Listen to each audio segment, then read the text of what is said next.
13 tahun, terus hamil, melahirkan, dibunuh bayinya. Hamil lagi dibunuh. Itu kan tidak perkosaan biasa kan? Itu sudah perbudakan kan? Terus kalau tidak ada UU TPKS ini, kita akan menganggapnya ini sebagai sebuah pidana biasa gitu.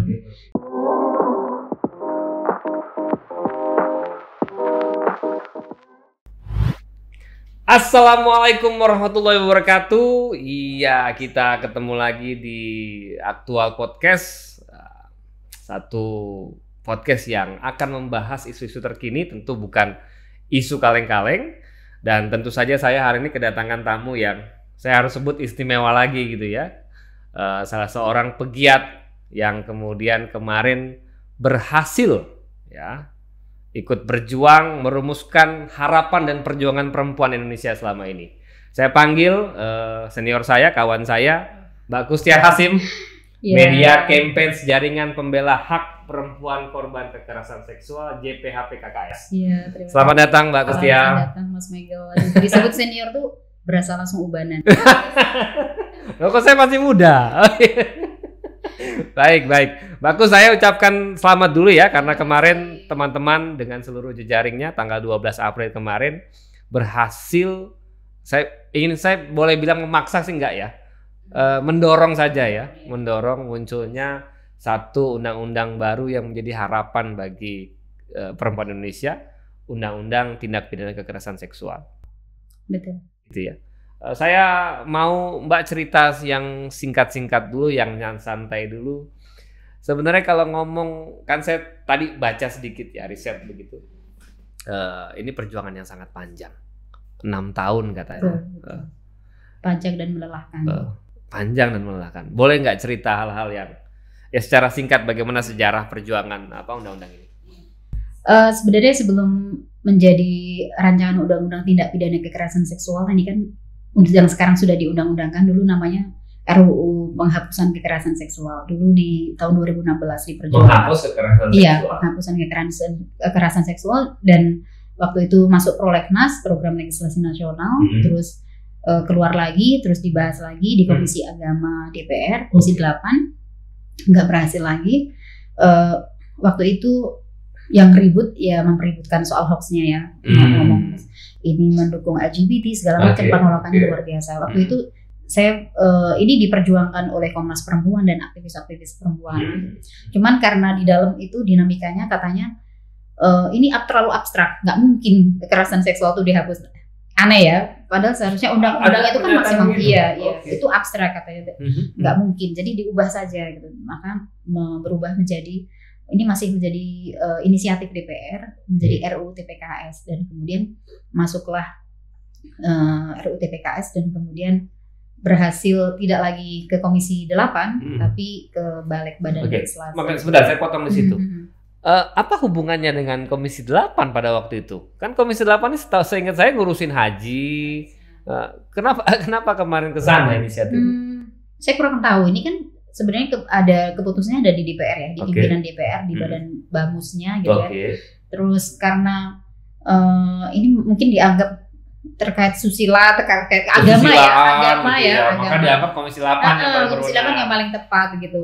Padahal kan ini terkait hukum ya, hukum perlindungan perempuan gitu ya. Terus banyak kasus tidak hanya susila malah, tapi pemerkosaan, kejahatan seks, eksploitasi seksual kan begitu. Lebih kompleks sebenarnya, tapi ada juga waktu itu. Tapi bersyukur terus kemudian masuk ke Balik membentuk panitia kerja RUU TPKS yang dipimpin oleh Pak Willy Aditya dari fraksi Nasdem dan ini. Dan sengaja menyebut Willy Aditya karena punya peran itu kayaknya. Ya. Enggak ya? Karena teror dalam tanda petik selama ini kita selalu mendorongkan dan kita tanyakan, Pak Willy ini sebenarnya bagaimana sih dinamikanya di dalam, bagaimana gitu.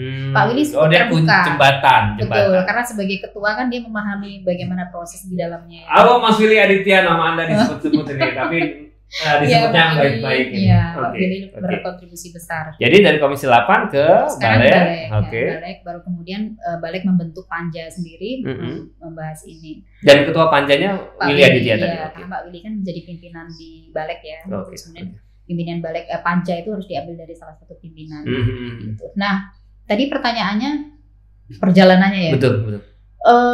Jujur, saya waktu itu mengikuti, saya masih di AJI waktu itu ya, Mbak Azriana waktu itu meminta bantuan gimana supaya media tuh melek terhadap kekerasan seksual. Betul. Karena porsi di media kurang Betul. gitu. Terus ya kita rapat di Ajindo waktu itu, saya masih ingat di AJI Indonesia. Terus kemudian ternyata tergopoh-gopoh ya kita, karena kita juga punya tuntutan pekerjaan yang isunya juga lebih banyak ya, tidak hanya fokus itu.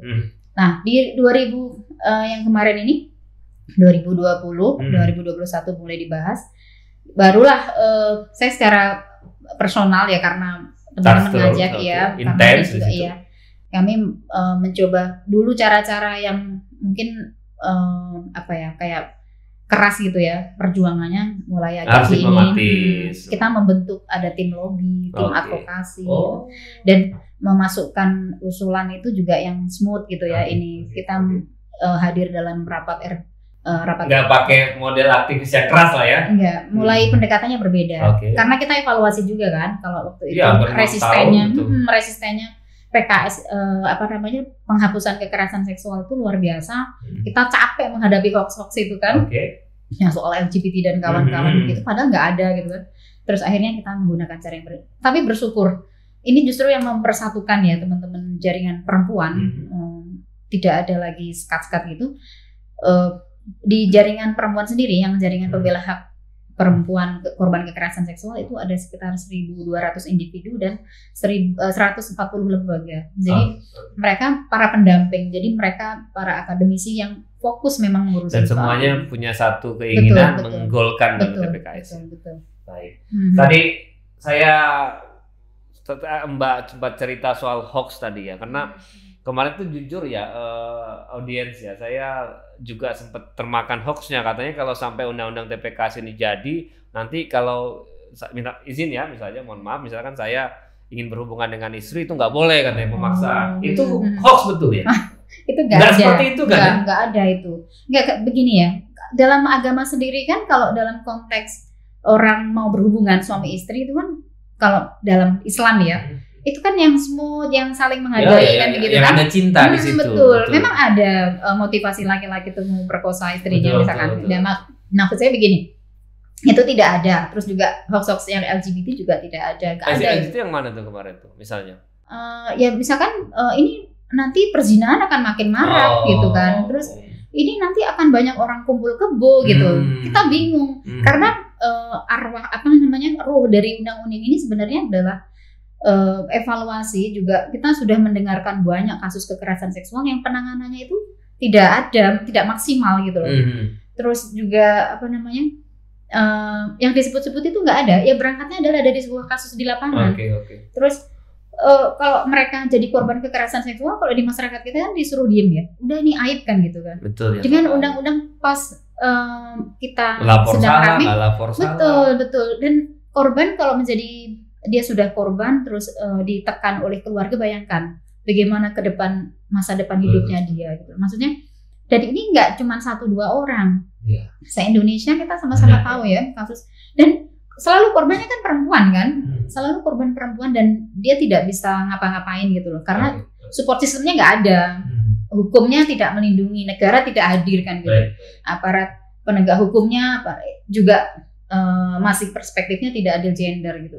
Kalau ada kasus perkosaan yang ditanyakan, tapi kan kamu menikmati kan gitu. Terus dan itu sering tuh Mbak begitu ya. Gitu. Terus ditanya, kamu kok bisa diperkosa? Kok malam-malam keluar nggak mau ngapain gitu. Nah itu. Kalau kamu nggak keluar nggak akan terjadi. Nah terus lagi, kamu waktu itu pakai rok pendek ya gitu ya.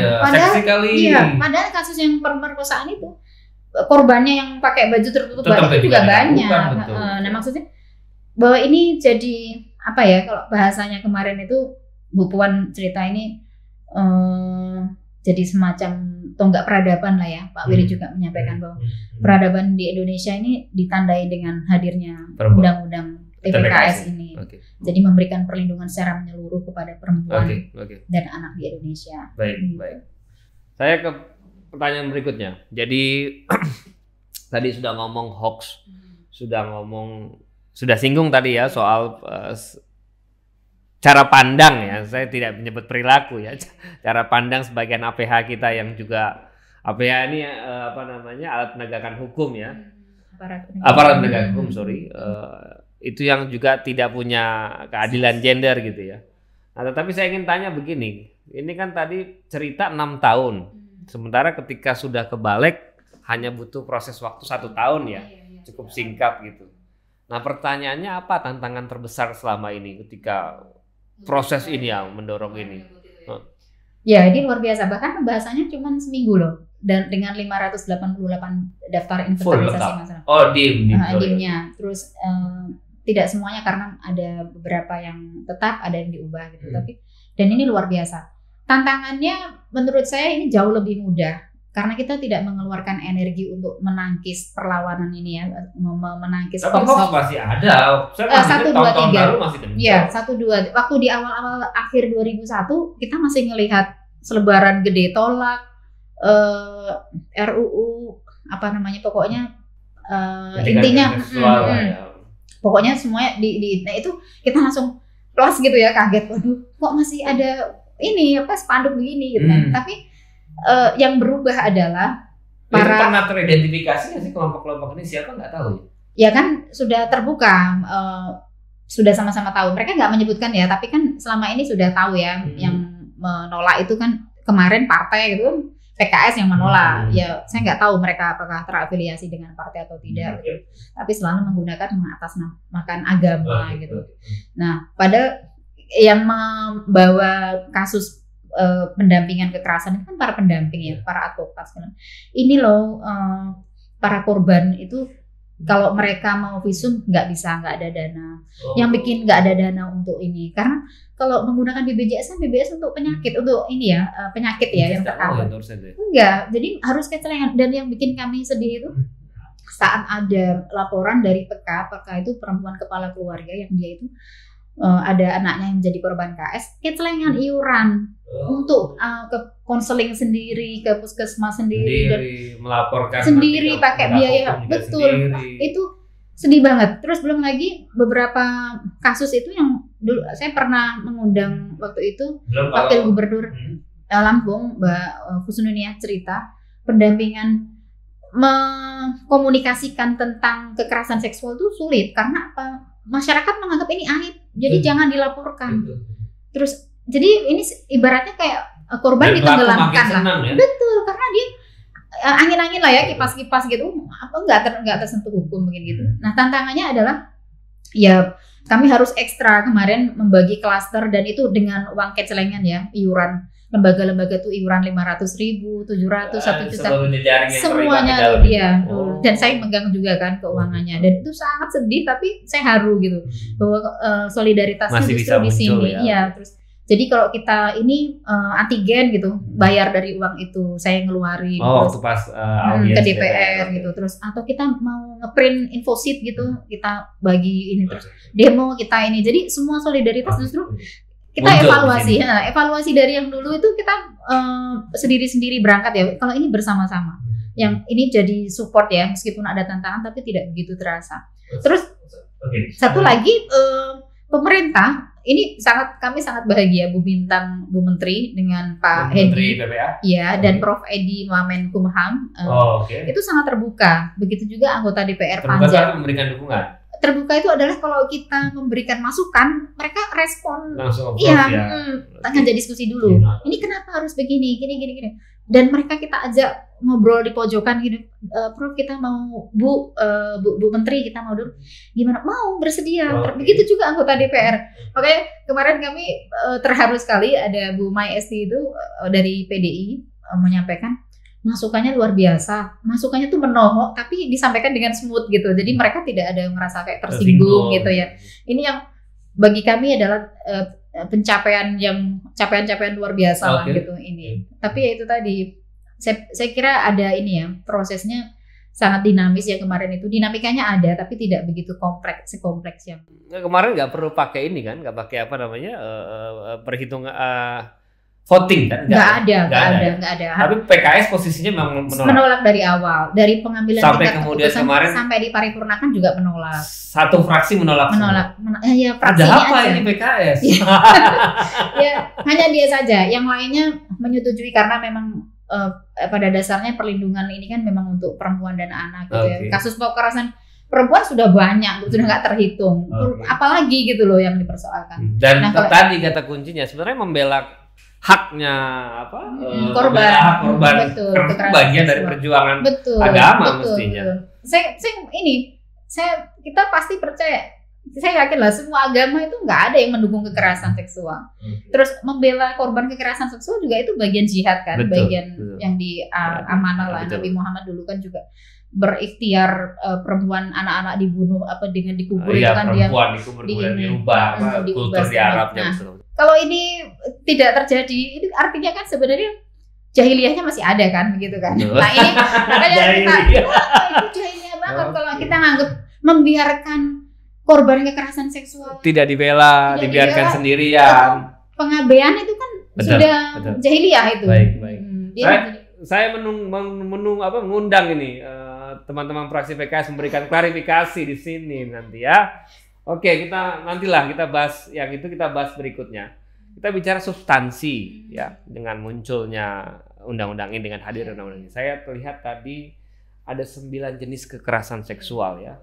Ada pelecehan seksual dan fisik, eksploitasi seksual, pemaksaan kontrasepsi, pemaksaan aborsi, perkosaan, pemaksaan aborsi belum masuk. Pemaksaan perkawinan. Pemaksaan perkawinan, pemaksaan pelacuran, perbudakan seksual dan penyiksaan seksual. Boleh dijelaskan secara singkat ya tidak satu-satu ya tentang hal tadi betul. Terutama misalnya soal pemaksaan perkawinan ini saya agak perlu dijelaskan karena selama ini kan justru banyak ya dalam praktek di kampung-kampung anak harus dinikahkan karena misalnya orang tuanya terlilit hutang atau apa gitu. Justru saya pernah melakukan penelitian tentang perkawinan anak ini dan para pejabat desanya bilang begini, karena yang mengetahui sumber di grassroots itu kan di desa ya. Setiap anak yang kawin di usia anak 1 minggu setelah perayaan perkawinan itu dia masuk golongan keluarga miskin. Kembali lagi. Maksudnya setelah ada perkawinan anak, Dia merayakan perkawinan anak dalam 1 minggu. Dan kurang seminggu. Itu langsung masuk tergolong dalam keluarga miskin. Karena apa? Bingung. Anak-anak apa yang bisa dilakukan? Dia pekerjaan terbatas. Belum bisa cari nafkah. Betul. Dia masih juga menjadi beban keluarga kan. Betul. Terus, kalaupun bekerja pasti di sektor-sektor informal kan. Kalau sekarang serabutan. Betul. Nah, akhirnya ini jadi terus korban pemaksaan perkawinan itu kan selalu perempuan ya. Karena perempuan dipaksa terus dan pasti tidak hanya orang tuanya ya, keluarga kayak gitu. Nah, ini perlu jadi koreksi juga kalau kita mau ngomong soal SDGs itu tujuan pembangunan berkelanjutan, mau ngomong soal mutu hidup sumber daya manusia, ya harus punya terobosan hukum. Jadi pemaksaan perkawinan ini orang tidak akan lagi semena-mena memiliki hak atas hidup orang lain gitu ya. Jadi bahkan orang tuanya sekalipun. Betul. Nah, kalau dalam agama kan agak susah ya. Tapi kami bersyukur ini jadi kayak kesepakatan bersama, mau ada upaya.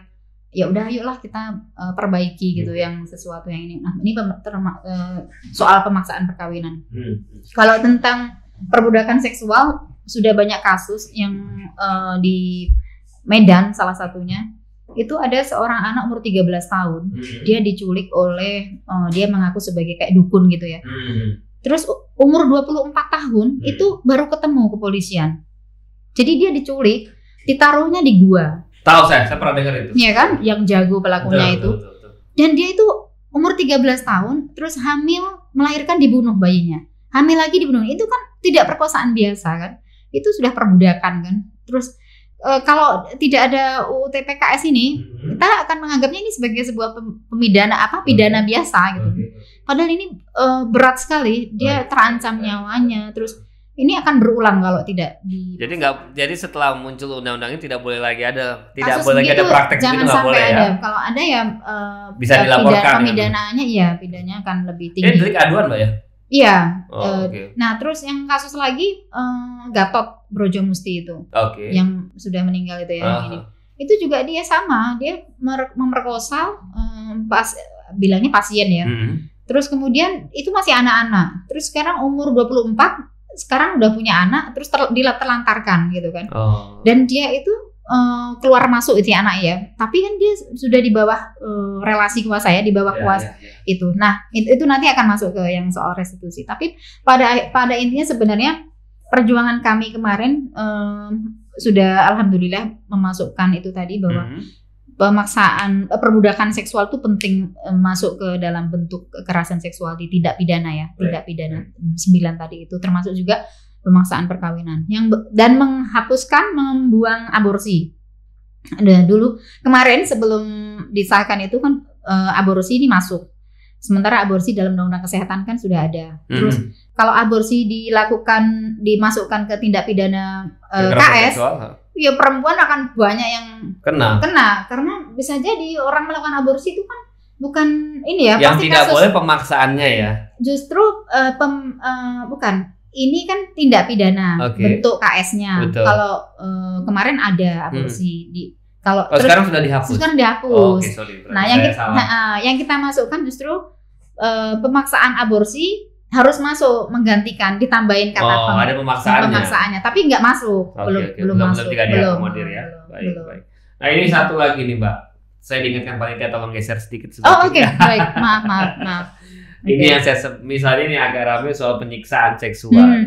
Saya mohon maaf, penyiksaan seksual yang saya bayangkan ini orientasi seksual yang itu ya, yang agak berlebihan itu ya, misalkan dengan cambuk dengan itu ya. Iya begitu. Tapi tidak selalu, kita tidak ngomong soal orientasi seksual ya, karena dalam beberapa kasus itu kan banyak juga kan yang hetero dia melakukan penyiksaan saat ini. Nah, itu apa ya?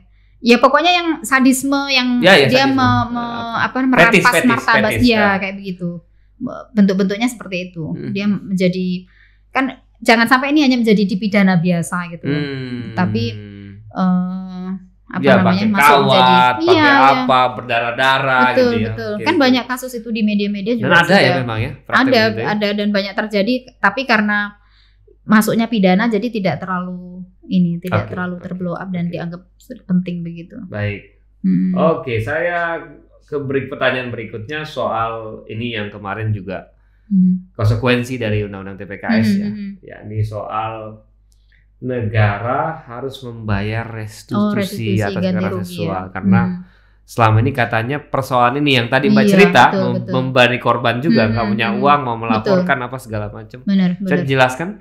Ini kan sebenarnya korban itu kan sudah kehilangan harga dirinya, martabatnya, terus kemudian dia harus kehilangan masa depannya. Yang kayak kasus Gatot Brajamusti itu kan, itu kan dia tidak dikenai apa-apa Gatotnya itu sampai dia meninggal itu. Hartanya masih utuh, sementara korban yang sudah punya anak ini sekarang terabaikan hidupnya, dia punya anak. Padahal anak itu kan korban kebiadaban pemerkosaan yang dilakukan oleh Gatot kan gitu. Ini jadi evaluasi. Kemarin tim hukum itu Mbak Sri Nur Herwati selalu mengkampanyekan soal ini bahwa negara harus hadir di sini, termasuk yang saya ceritakan tentang para ibu perempuan kepala keluarga itu yang dia kecelengan gitu loh. Ini kan kayak negara nggak hadir. Nah ganti rugi ini tidak. Nah kasus Heri Heriawan ini juga sama kan? Kemarin tapi dia minta negara yang harus mengganti, maksudnya membayar ganti ruginya kan? Harusnya nggak begitu. Maksudnya kehadiran pemerintah itu ya kehadiran negara itu bisa dengan tadi itu menyita aset dari pelaku. Terus kalau dia masih sehat, dia masih bisa dipekerjakan di tahanan ya, di itu. Jadi dipekerjakan rutan nanti harusnya dia punya kerjasama dengan pihak-pihak yang bisa secara ekonomi menghasilkan. Jadi dia supaya tidak enak leha-leha sudah melakukan itu, terus yang harus bertanggung jawab negara. Berapa banyak uang negara yang untuk bisa makin ini nanti pelaku kejahatan seksual ini. Makanya harus di ini. Baik. Saya ke pertanyaan berikutnya, ini yang juga tadi kita sudah bahas beberapa hal dan penjelasannya cukup mencerahkan dari Mbak Rusdia. Ini soal manfaat terbesar bagi perempuan. Setelah undang-undang ini ada apa? Apa yang Mbak sampaikan ke perempuan Indonesia setelah ada undang-undang PKS ini? Wah, ini kami kemarin mengharu biru gitu ya nangisnya. Karena ini capaian terbesar dan ini perjuangan kami akhirnya berhasil gitu ya memperjuangkan ini, karena perempuan akan memiliki payung hukum, korban akan mendapatkan perlindungan, korban bisa melakukan konseling dengan gratis, pelayanan aparat penegak hukum, pelayanan di dinas-dinas akan diperbaiki manajemennya. Yang kemarin-kemarin korban disuruh bercerita itu tidak lagi harus bercerita diulang-ulang terus ke ini, karena sudah ada terekam, terus kemudian bisa dimajukan prosesnya. Kalau korban kalau ditanya kan pasti ditanya sekali aja trauma ya. Penyidik 2. Nah, itu yang terjadi biasanya. Korban ditanya, kalau penyidiknya berkali-kali ya ditanya pertanyaannya sama gitu. Akhirnya orang jadi malas. Belum wartawan-wartawan yang tidak melek literasi perempuan tadi. Betul. Ini ada, mereka kan korban ada trauma ya, traumatik, terus ini yang saya kira kemajuan besar. Terus sekarang orang juga bisa speak up bahwa kamu kalau macam-macam bisa dikenai pidana gitu ya. Ya soal tadi saya lihat tadi alat bukti cukup dari pengakuan korban. Iya, tidak lagi harus ada saksi. Memang ada orang memperkosa itu di tempat umum kan, tapi di tempat tertutup pasti diam-diam. Nah, makanya diam-diam. Terus harus nyari saksi siapa yang disuruh bersaksikan begitu. Kalau sudah visum, ada keterangan itu sudah dianggap bukti kan, sudah cukup. Nah, ini menurut saya luar biasa, undang-undangnya sudah ada, nanti tinggal kita menunggu perbaikan manajemen di kepolisian atau di penegak hukumnya ya. Perspektifnya juga harus mulai diubah, harus adil gender, tidak lagi patriarkis dan menganggap korban ini kayak ya udah memang nasib lu lah, itu sial gitu, nggak ya, dianggap kesialan. Betul, nggak bisa begitu lagi. Dan ini jadi kemarin maksudnya gini, banyak orang yang speak up tuh bukan kami senang, itu bukan karena itu kan kasus ya, artinya kasus banyak, tapi akhirnya orang berani bersuara. Yang selama ini orang anggap aib itu mereka berani karena justru mungkin asumsinya karena dianggap aib makin tidak banyak bicara, maka kejahatannya makin sering terjadi. Betul. Justru harapannya ketika speak up akan mengurangi itu. Betul, akan berani. Oh iya, ini ternyata bentuk ini ya, tindak kekerasan seksual ya, ini tindak pidana. Jadi terus berarti ini hakku ya, kalau aku sudah mengalami begini, aku punya hak untuk bersuara, aku punya hak untuk. Nah, makanya kita mengajak korban speak up lah, terus masyarakat juga harus mulai melek ini ya, melek hukum, melek ini. Karena ini ruhnya, marwahnya dari undang-undang ini adalah memang untuk melindungi perempuan dan anak. Artinya kalau sudah ada undang-undang ini berarti insya Allah tidak akan ada lagi kekerasan seksual. Harapannya begitu. Tapi kadang kan kita kita ada 260 juta orang kan ya. Bagaimana mengaturnya itu? Terus juga yang penting itu tadi APH, terus kita juga literate, literasi, terus tadi yang catcalling, catcalling itu. Catcalling juga masuk juga itu? Enggak, dia kan maksudnya itu kan bentuk-bentuk ini ya, bentuk-bentuk kekerasan fisik. Terus maksud saya terus orang biasa melakukan hal yang menyudutkan perempuan, seksis, maksudnya menganggap perempuan sebagai objek gitu ya. Itu mulai harus dikurangi lah, harus hati-hati. Kalau kemarin kan kita lihat itu kayak jadi biasa ya, kayak candaan biasa yang kemudian menjurus ke perilaku KS itu tadi. Harapannya begitu, Mas Megil. Siap. Ini tidak terasa hampir 28 menit kita bicara ini. Saya ada pertanyaan terakhir yang menurut saya ya sekaligus closing statement ya. Tadi nyambung dengan apa yang Mbak sampaikan soal penegak hukum yang menurut kita di obrolan tadi adalah bagian dari lingkaran yang harusnya bisa melek ya edukasi ini. Dan harapan Mbak setelah muncul undang-undang TPKS ini kepada mereka apa? Apakah kan saya kira tidak langsung setelah ada undang-undang kemudian mereka langsung berubah kan, pasti butuh waktu gitu ya. Apa prioritas pertama yang harus dilakukan mungkin terhadap penegak hukum? Ini soal manajemen penanganan ya, yang simpel saja. Kalau misalkan penanganan pelaporan, jadi kalau korban melapor ya ditangani sesuai yang sudah diatur dalam undang-undang itu. Tidak lagi ada bahasa-bahasa yang merendahkan, tidak ada lagi bahasa-bahasa yang justru mereviktimisasi, menjadikan korban itu korban kembali. Gitu. Ya kalau tidak bisa dengan cepat, saya kira kalau ada komitmen dari pusat atau dari pimpinan Kapolri ya segera memperbaiki manajemen pelayanan pelaporan, terus tindakan itu saya pikir kejaksaan kalau bangsa yang beradab itu kan bangsa yang dia mematuhi hukum ya, mematuhi hukum dan juga menghormati apa namanya ya, punya sense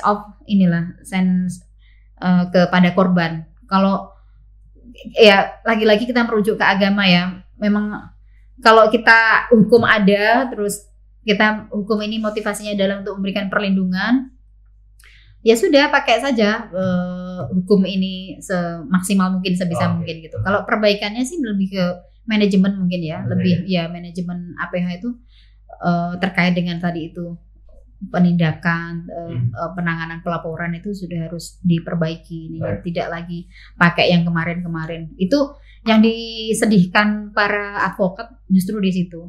Mereka para pendamping itu mengeluhkan, kami mendampingi korban ditanya-tanya begitu, disudutkan dengan pertanyaan yang itu kayak justru menjatuhkan martabat gitu. Nah itu yang bikin kita sedih begitu, Mas Megel. Ada lagi? Saya kira cukup, Mas Megel. Ini kita patut rayakan, tapi juga tidak boleh berpanjang-panjang ya, karena ada PR, tahapan berikutnya. Terus ada 2 yang kemarin kita usulkan belum masuk, pemaksaan aborsi itu kita pengennya dimasukkan ke dalam undang-undang. Saya kurang tahu nanti apakah mekanismenya dengan bahasa hukum itu apakah bisa ke KUHP atau enggak. Tapi yang perkosaan itu di pasal 4 ayat 2 itu kemarin masuknya di pasal 4 ayat 2 bukan di pasal 4 ayat 1. Tapi menurut anggota panja itu Mas Tobas kan katanya meskipun di ayat 2 dia tetap bisa ini ada nanti pasal jembatan gitu di KUHP. Cuman kita dorong supaya nanti di KUHP ini juga memiliki perspektif yang yang sama dengan undang-undang TPKS gitu. Iya. Saya kira begitu ya Mbak Kus, terima kasih banyak atas waktunya. Moga-moga ini mencerahkan dan saya kira ini akan ditonton jutaan perempuan Indonesia. Dan saya kira yang paling penting tadi ya, hadirnya undang-undang tindak pidana kekerasan seksual ini menjadi tonggak perlindungan, peradaban, perlindungan dan kemudian perlindungan terhadap aktivitas perempuan di Indonesia.